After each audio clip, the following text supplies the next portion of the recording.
The NDA on Sonic Frontiers has finally dropped, but only a little bit, and we're going to examine the implications it has caused. The Summer Game Fest has come and gone, and with that the restriction for those who played the Sonic Frontiers demo has loosened up a bit. For those who don't know, Allanah Pearce, a video game reporter, got to share her experience with the demo in a video she posted the other day. Of course, all her impressions do follow the NDA guidelines, but with what she was able to say, we can rule out some more expectations on Sonic Frontiers. So if you need a reminder for all these expectations, you can watch these videos right after this one. Now, the big question we all have, is Sonic Frontiers going to be empty? We've had this fear since the beginning of the first gameplay trailer, which, if you're designing an open world game, is probably the most important element to touch on. However, Pearce debunks that no, it's not empty, or at least never felt empty. She states that there had always been something to do when moving from point A to B, whether it was because of stopping for enemies or puzzles, so at least this eases some of our expectations. But this doesn't stop the game from looking empty, or at least disjointed, as I've highlighted in another video. The game, at least in the open world, can be described as lacking personality, with all the seemingly random platforms Pearce highlighted. So if you're looking at the visuals,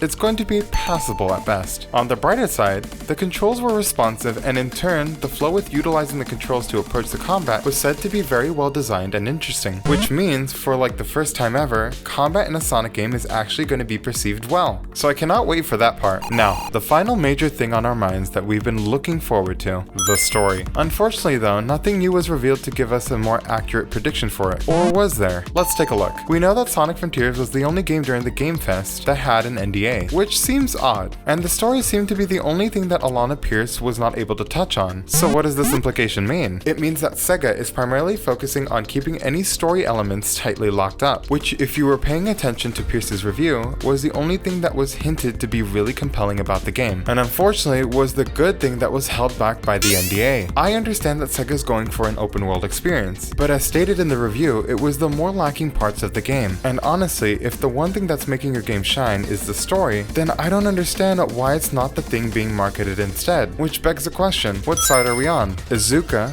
the one designing the game, or Ian Flynn the one writing the story? Open world or open book? But anyways, subscribe to the channel to keep up with all this momentum. It only takes about 2 seconds for this absolutely free content, and you could always change your mind later. Mr. Bane out.